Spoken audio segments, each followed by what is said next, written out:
নে নে, যে যা পারিস নিয়ে চল, আমাদের সব দুঃখ ঘুচে যাবে। কেন জানি না মনে হচ্ছে এগুলো না আসল নয়।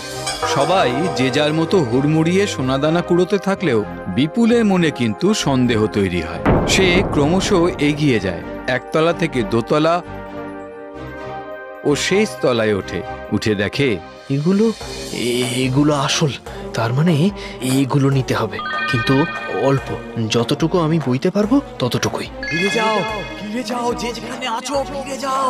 রাক্ষসের ডেরা এটা, রাক্ষসের ফিরে আসার সময় হয়েছে। ফিরে যাও। এটা রাক্ষসের ডেরা? ঘরের ছেলে ঘরে ফেরাই ভালো। ঠিক ঠিক। বিপুল যতটুকু বইতে পারে সেই মতো সোনা দানা